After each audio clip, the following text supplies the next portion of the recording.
Hi, welcome to part 1 of my review featuring Monster Wrangler, the core rulebook.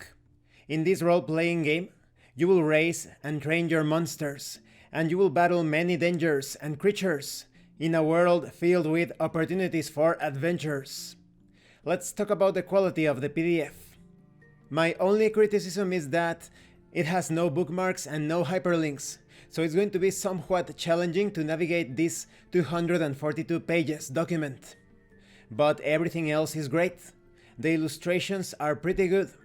They express a more realistic take on the monster trainer type of experience, at least when compared to more anime or manga oriented representations. The document has good organization, everything is well written and explained, although I did manage to spot a few typos, but they won't present an obstacle when understanding the content. I especially like the graphic design and the layout. It has this combination of strong green and strong purple that are not often used nowadays. You usually have these faded versions, but this stronger purple and green really manage to express the monster theme. It feels quite Halloweeny, so to speak. So overall, the quality is excellent despite those couple of criticisms. Now let's talk about the content. First, you have information on the Chosu region. Monster Wrangler is set in Basoa, a world much like our own. The humans of Basoa grew up alongside the monsters of their world and quickly learned how to avoid them. Pockets of civilization sprang up across the world, and the monsters were driven back to the forests, deserts, and deep ocean in order to make safe places for humans to live. Mankind's relationship with the monsters around them was as diverse as the cultures that encountered them. Some people saw them as threats and organized monster hunts to cull their numbers, while others lived in harmony with their monstrous neighbors or even worshipped them as divine beings. The Chosu region is the default setting for Monster Wrangler. It is a land of modern adventure. While its residents once viewed monsters as deadly creatures that were best avoided whenever possible, the past few generations have seen a remarkable shift towards a culture that treats them more like prestigious pets than dangerous threats. Tournaments where monsters fight against each other are considered to be the height of sports entertainment at both the amateur and professional levels. While this newfound fascination with monsters has swept throughout the region, the people of the Chosu region have not forgotten how dangerous, wild, and even domesticated monsters can be. There are plenty of nations and organizations that can serve as both allies and antagonists across the region. Each nation comes with a number of adventure hooks to help game masters come up with exciting adventures.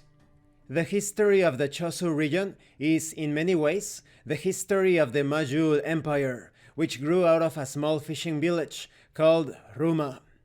Ruma's destiny changed dramatically when a fisherman hauled a rusted iron arm out of the ocean in 325 CR, which is Chosu Reckoning. More parts of this strange creature or perhaps construct were found. They were assembled into a single entity which went out of control and rampaged throughout the region. The rogue machine eventually malfunctioned and collapsed, and in the wake of the destruction it wrought, the people of Ruma took stock of the situation. It was clear that the machines being pulled from the ocean were quite dangerous, but reconstructing the machine had given purpose to many people who had previously lacked it. After some debate, it was decided that the machine parts would be moved to a distant part of the island, where another malfunction was less likely to endanger the town. The encampment that sprang up around this site grew quickly, and it did not take long for the tents and shacks to become wooden buildings. Diners, hotels, and other businesses set up shop to cater to these would-be engineers that were tinkering with the parts of the machine. And before anyone had realized it, the encampment had become its own town, Majul. The next 20 years were a time of fast progress for the island. The mechanics of Majul studied each new machine that was pulled out of the ocean, rebuilding what they could and innovating whenever possible. People flocked to Majul and Ruma to take advantage of their advancements and plentiful jobs, and soon both Majul and Ruma had grown to impressive size.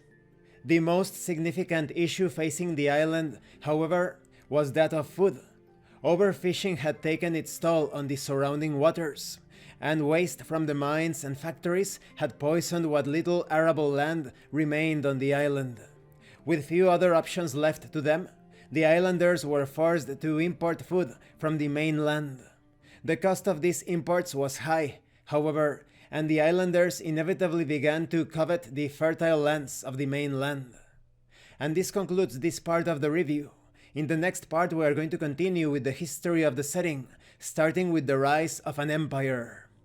As you can see, this is a more realistic take on the monster catcher genre, or monster trainer genre you could also say. This is especially noticeable when it comes to the art of the book. It looks a bit less anime, more on the Western comic book side, and when it comes to the history, it makes a lot of sense. Thank you for watching this part of the review, and thank you for your likes and your comments.